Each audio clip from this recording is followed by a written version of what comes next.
Salut à tous, j'espère que vous allez bien. Je reviens avec une nouvelle vidéo. Et franchement, là, c'est un sujet assez tabou. C'est vrai qu'on n'en parle pas assez. Les entretiens d'embauche. Alors, les entretiens d'embauche, j'en ai passé un il y a moins d'une semaine et ça a été une pire catastrophe. Franchement, je crois qu'il y a des gens qui ne se rendent pas du tout compte le mal qu'ils font en se mettant en position supérieure parce qu'ils sont l'employeur ou le responsable. Je vais vous raconter ma petite histoire et j'espère que ça fera réfléchir certaines personnes. On m'a toujours appris que l'honnêteté, la franchise, c'était des super qualités. Surtout quand vous passez un entretien d'embauche, il ne fallait pas mentir. Voilà, pour éviter de dire n'importe quoi, se perdre, avoir toujours l'œil qui part sur la gauche, les yeux qui partent sur la gauche. Plein de petits détails comme ça. Et j'y suis arrivée là-bas et je me suis dit, ouais, confiance, je vais y aller. Et puis on verra bien ce que ça donne. Donc du coup, j'arrive déjà hyper stressée et moi, je me suis toujours dit, c'est vrai que si un jour je deviens patron, ce que je fais en premier, c'est de mettre à l'aise les gens parce que du coup, ils sont beaucoup plus confiants. Et puis, tout se passe super bien. Parce que quand vous êtes mal à l'aise, ben, tout le monde le sait, c'est une vraie catastrophe. On n'arrive plus, on ne trouve plus ses mots.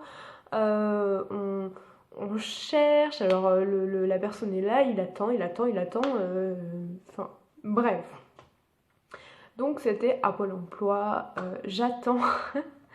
J'attends mon super rendez-vous et je me dis déjà, je sens qu'ils vont être deux ou trois.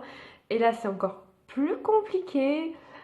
J'attends mon rendez-vous. Déjà, j'avais rendez-vous à 15h et il s'est pointé par exemple 15h45. Alors, vous imaginez à ne rien faire pendant 45 minutes, sachant que j'étais arrivée un peu avant, histoire de repérer un peu les lieux, tout ça, parce que c'était la première fois que j'y allais. Et là, j'attends pendant 45 minutes et je me dis, le mec, il se fout vraiment de ma gueule. Vraiment, heureusement que je cherche du boulot. Parce que sinon, mais je me serais même pas cassé la tête. Hein. Je serais allée ailleurs, je serais partie. Donc du coup, qu'est-ce que je fais? J'attends. Donc il vient me voir et tout après 45 minutes. Oui, désolé pour le retard. Grand smile, c'est pas grave.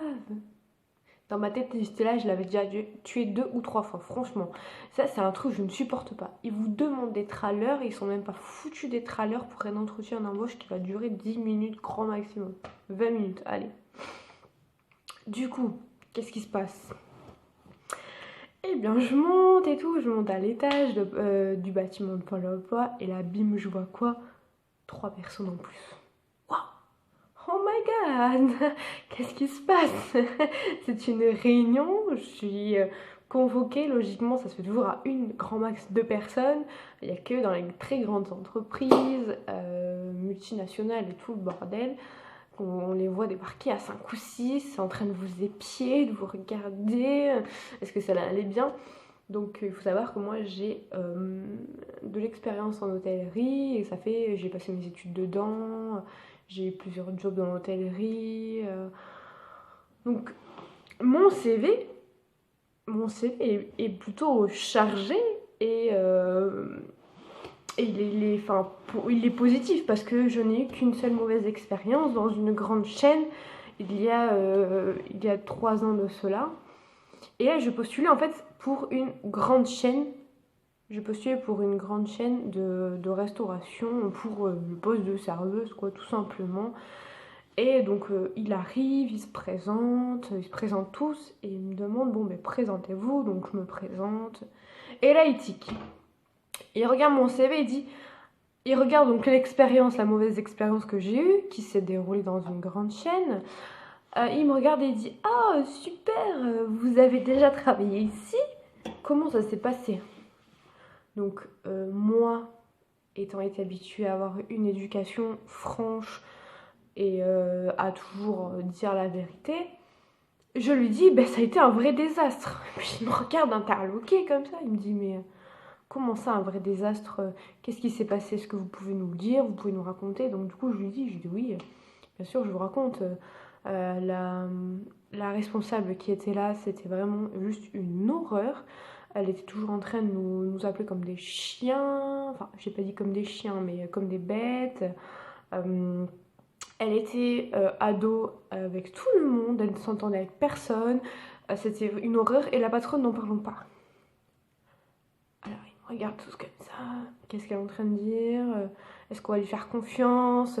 Et puis d'un coup je lui dis, mais excusez-moi, hein, je vous arrête tout de suite, mais j'ai 17 autres expériences où ça s'est passé super bien, et c'était des saisons, donc les saisons c'est souvent 4 ou 5 fois plus speed que si vous allez dans le boui-boui du coin, quoi.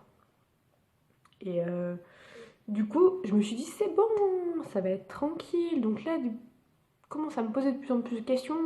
Donc, à essayer de chercher la petite bête. Et puis, je voyais des fois, je voyais qu'il tiquait. Ce genre de petit truc, c'est mauvais signe. Mais j'étais confiante parce que je me suis dit, il m'a posé une question, j'ai répondu en toute franchise. C'est bien la franchise, non? Et du coup, là, il commence à me dire, oui, qu'est-ce que vous feriez si jamais vous étiez admise? Bah, j'ai envie de dire, monsieur, bah, mon boulot, quoi. Si vous m'embauchez pour ça, je ferai ça, c'est tout. Je vais pas non plus passer sous le bureau pour vous faire plaisir. Je lui ai pas dit ça, mais je l'ai balancé très fortement. Puis après, il me disait, oui, il y a des choses que vous aimez pas. Oui, ben oui, ce que je n'affectionne pas forcément dans ce boulot, c'est le ménage. Mais bon, ça a toujours été. Et je le fais. Bon, ben voilà, je le fais, on n'en parle plus. Du coup, il commence à me poser des questions un peu bizarres. Oui, je vois que vous avez un enfant, il aura besoin de vous. Oui, mais moi j'ai bientôt 23 ans et j'ai encore besoin de ma mère, donc que vous dire? Et il revient avec des trucs encore, enfin des questions vraiment encore plus bizarres. Il commence à devenir extrêmement gênante. Donc du coup, je lui dis, bah, monsieur, on va en rester là avec vos questions, s'il vous plaît, restez sur les questions à propos du travail. Donc là, de là, il me dit, donc sachant que moi, non, qu'est-ce qu'il me dit? Il me dit, ah oui, c'est vrai. Donc la formation, donc comme c'est un restaurant qui allait s'ouvrir là où j'habite, le mec me dit, il y aura une formation à Bordeaux ou à Toulouse, sachant que c'est déjà à plus de 2 heures de chez moi, l'un comme l'autre. Vous avez un moyen de locomotion? Je dis, ben non, j'ai le permis, mais je travaille pour me payer une voiture, pour me payer mon entreprise. Et il me dit, ah, ok, bon, il y a le train, il y a des bus, on peut toujours s'arranger, c'est pas grave. Et il me dit, vous avez un logement pour aller là-bas? Alors, là, je suis tombée nue. Je me dis non, bah non, j'ai pas de logement, étant donné que logiquement, quand on fait une formation, on est au moins logé, on est nourri, voilà. Vous voulez qu'on aille là-bas, donc donnez-vous les moyens pour qu'on y aille, sinon ça ne sert à rien de faire des formations et puis vous m'engagez quand vous aurez ouvert votre, votre établissement, quoi. Et donc là, il était là, il dit mais comme si j'avais dit un truc, comme si je l'avais traité ou quoi. Et puis je lui dis, mais le salaire de la formation, c'est combien? Sachant que je travaille 35 heures. Et il me dit 400 €. Je suis devenue bleue. Voilà. Je l'ai regardé comme ça.